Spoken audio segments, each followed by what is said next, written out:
This is a presentation of the Sports Source Digital Network, presented by Hearthside Bank.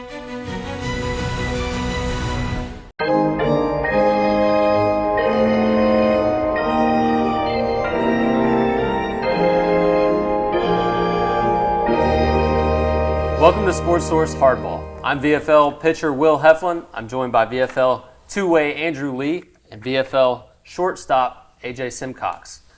Please do like and subscribe. It helps us a ton on the channel. This is Sports Source Digital Network.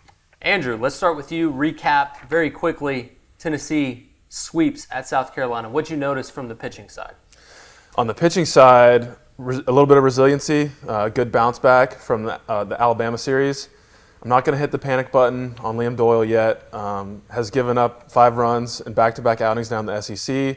However, the job of a starting pitcher is to give us a chance to win.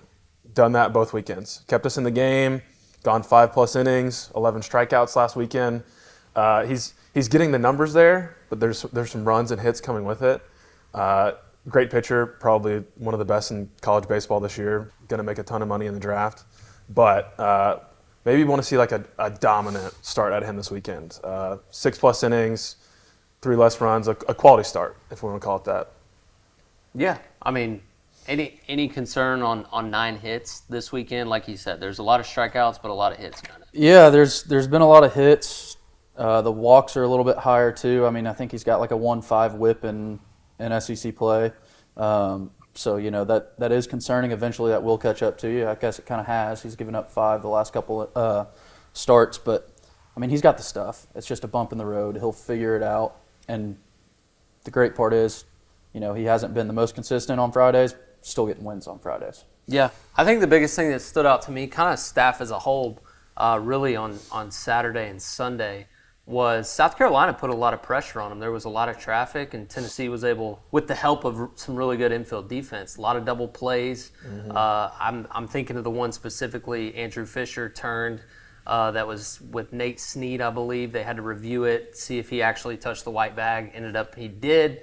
That was a big play in the game to escape a jam. And then there were a couple from Ariel Antigua that were really good.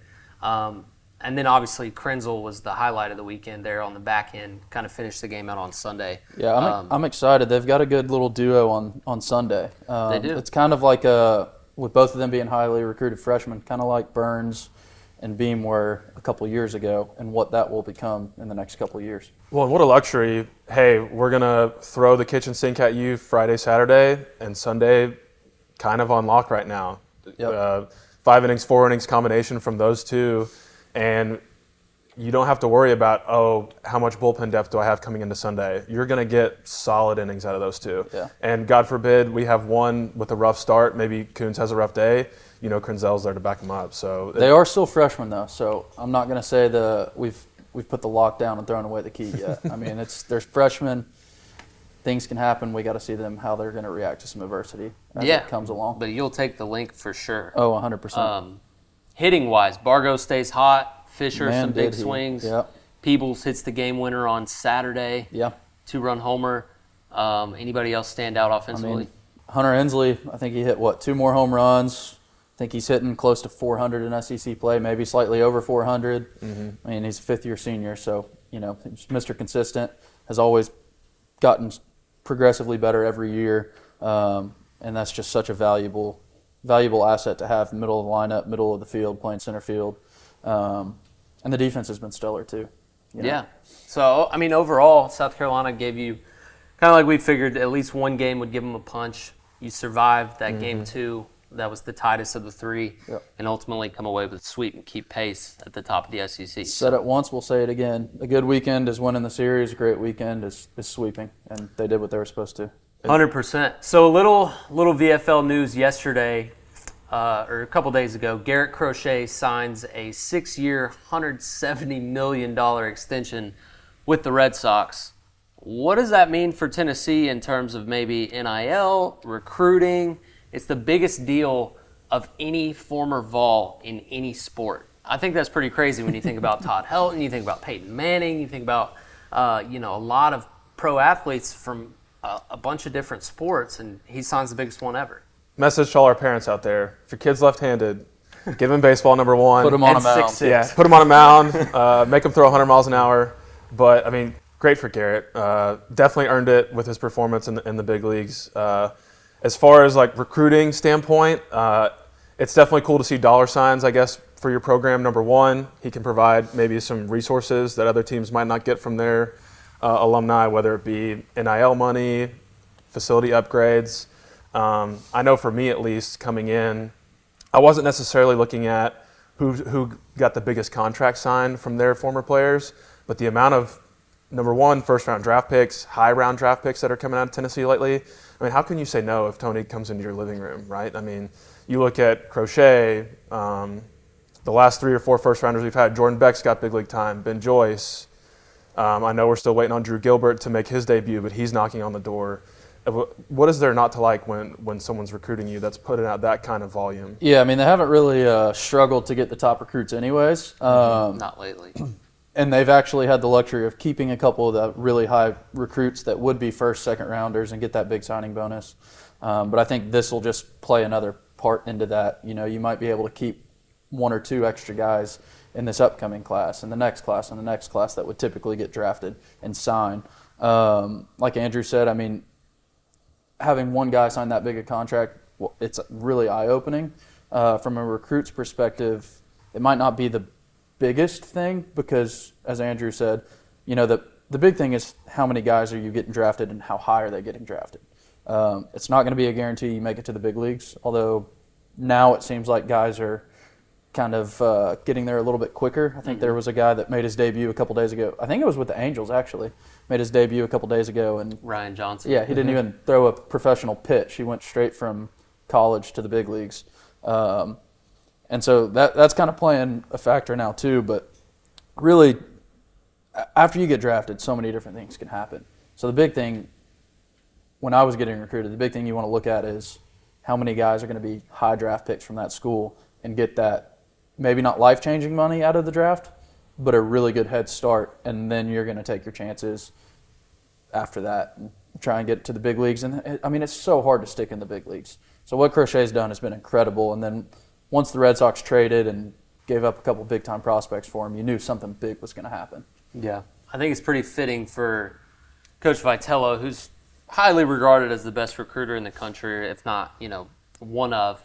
And Garrett Crochet was like one of the very first guys he recruited and was the first guy that he brought in. So Crochet was a teammate of mine going into that first season under Vitello. He comes in as a late signee in July, and we were like, I don't really know where he came from, but he's a tall lefty, looks good, and he was going to a junior college. Okay. Yeah. And Vitello kind of snagged him late, and then you see the development, you see the velocity increase, and now you see what it's just such an easy story to sell. Yeah. And he's the perfect example of, hey, come here, develop. Maybe you're a high prospect out of high school, you can make even more money, or you're like Crochet and you're kind of flying under the radar, and then you explode onto the scene, and it's just it's so much easier to sell because he'll be that much more popular, and like you said, he can give back to the program as well. Yeah, and I think him getting that development from a junior college type prospect to being a first-round draft pick and now, you know, frontline starter in the MLB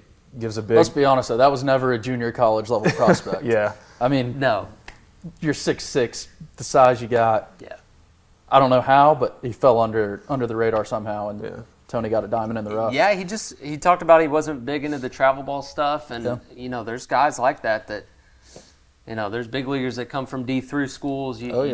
That's what makes Tony Vitello such a good recruiter is he's willing to go anywhere and sit at any ballpark and find, you know, talent that maybe other guys are missing. This episode of Hardball is brought to you by the Garza Law Firm. When you need an attorney, look for the best and be sure they're local. That's Marcos Garza and the Garza Law Firm, proud supporters of Tennessee baseball. Now for the meat. Let's talk about Texas A&M. I think preseason this one had probably the most juice of any SEC, or at least, you know, in that discussion, most juice of any SEC series. It's a rematch of the national championship. Texas A&M comes into Lindsey Nelson this weekend ice cold. Does that change anything for Tennessee? Probably not. I think there's still some juice there. You last saw this team in Omaha. There's a lot of the same guys, new coaching staff. They lost Gavin Grahovac a couple weeks ago, their stud third baseman.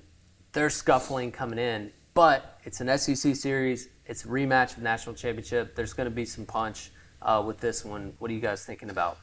I don't think any Tony Vitello coach team is ever going to come in without juice. Now, you add in the rematch, College World Series, a chance to dominate another SEC series.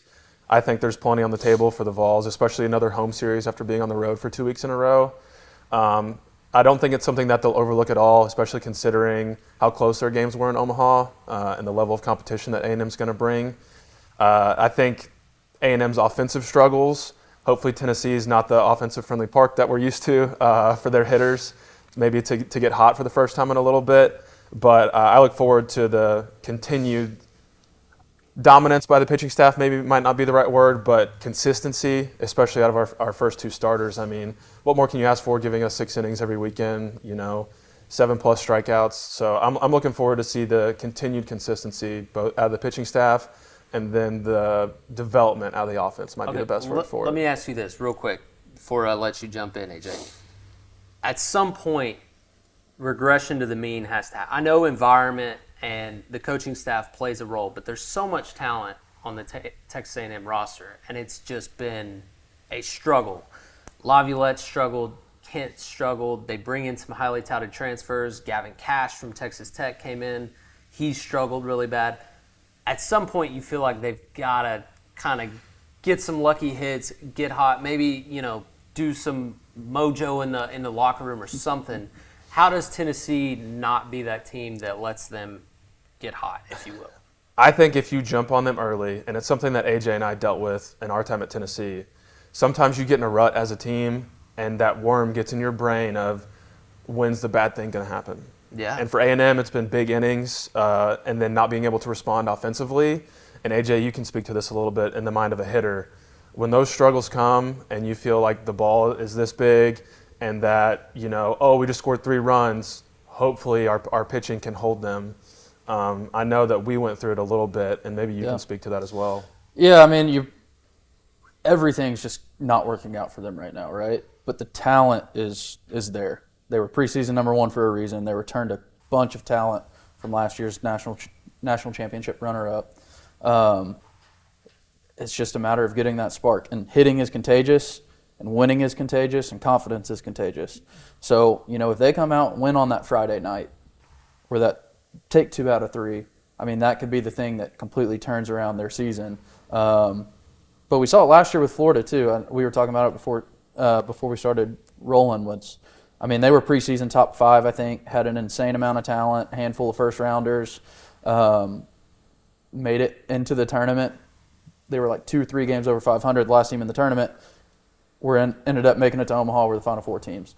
So there's a lot that can still happen. A&M's playing, pretty much for their season right now already. So it'll be interesting to see how they come out. But it's really just you got to get confidence. You got to find a way to get that first one and just kind of build off that. Like I said, hitting is contagious. If they come out, jump early on us, that might be the spark they need. But yeah, it seems like nothing can go right for them right now. No. So 3 lefty starters for A&M. The first 2 Tennessee saw last year in Prager and Lampkin. Both kind of struggled against Kentucky, but we know Tennessee has a lot of lefties. Saw a couple for South Carolina, had a little bit of success, at least early, this past weekend. What do you see from the matchup with Prager and Lampkin? Just for Tennessee, might get a little bit more out of Keelan. We saw him get a pinch hit. Yeah. You'd like to see Bargo and Chapman certainly stay hot, but those can be really tough matchups on lefties. So what do you want to see from Tennessee offensively, how they go about attacking those 2 arms? Yeah, just stay true to who you are, right? You were asking earlier what Tennessee has to do this series. I think if they come out, stay true to who they are, they should win the series, right? If they stay true to who they are, they should win every series from here on out. Now that's a big target on the back and a big statement to say, but talent-wise, production-wise, that's how it is. Really, I think, it is an advantage left on left for the pitcher. We do have quite a bit of lefties in the lineup, but they are hot, so I think that'll probably balance that out some. Elander and those guys do such a good job with approach, too, that, that matchup might not be as big of a deal. They all stay so balanced. They stay through the zone. They drive the ball the other way. They're just very professional hitters up and down through the lineup. So it's, I'm not as worried about nothing but lefties on their weekend rotation, but it definitely will play a factor. And I think the way Tony typically organizes the lineup will help as well. Yep. We do a lot of alternating righty-lefty, righty-lefty. And we also have some right-handed bats on the bench. Colby Backus is available as an outfield bat to come in a pinch hit situation if we need it against a lefty. So, like AJ said, it'll be a lot of staying true to yourself, not changing your approach. I know overall we're a pretty aggressive team, especially Dalton Bargo in particular at the top of the lineup right now. So stay aggressive, find your spots, maybe isolate a certain pitch you're looking for. But I think if they just stick to the same similar approach that they've had of, hey, let's go destroy baseball, I don't see any issues there. Yeah. So we're at Lindsey Nelson this weekend. But where does Bluebell rank in your mind in the SEC? They've got the bubbles, they've got the A&M dance song they do, and they've got the ball 5, ball 6, ball 7 chant. We're going to have to Uno reverse this one on you because we never played there. Yeah. You never played at Bluebell? We played them 3 times, but Yeah. we played them at home every single time. Yeah. Wow, that's So you tell us what you think. it's up there. It's a great environment. It's better when they're good. Yeah. But It looked pretty empty on Sunday from what I saw.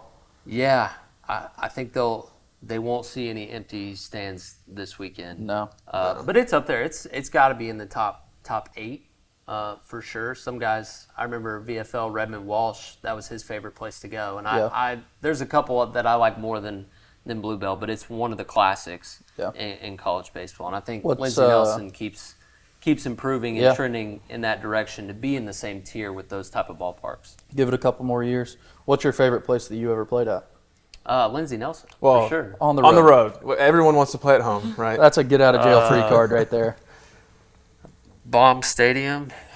The Arkansas part was pretty sick. That was my favorite. And especially with Vitello going back for the first time, there was a lot going on that weekend. Yeah. It's they fill it out. They know ball. It's The energy there is amazing. Yeah. Another one that was fun for us, LSU, Alex Box Stadium. Yeah. Well, that's a classic. Yeah. Yep. South Carolina's really nice. Oh, Tennessee. yeah. Those were my 3 favorite. It was Arkansas 1, South Carolina 2, and then Alex Box 3. I think one of the things about Lindsey Nelson, though, that's different is the proximity. Oh, everyone's right on Especially top now, of you. it's such Yeah. a hornet's nest. Oh, like yeah. 6,000 to 8,000, like Tennessee will have on an SEC weekend now, really feels more like 10 to 12 in comparison to some other parks. So it's just cool. I've always enjoyed talking stadiums and any sport really, like football. I mean, it matters. It makes a huge difference. Absolutely. So Tennessee, really feeds off of that, and A&M when they're at home feeds off of their ballpark, especially if a guy starts losing it and they start the ball 5 chant. Like it's just a big deal. But that'll be it for today. We appreciate everybody watching the show. Again, please like and subscribe. Helps us out a ton. Show support. We'll see you next week.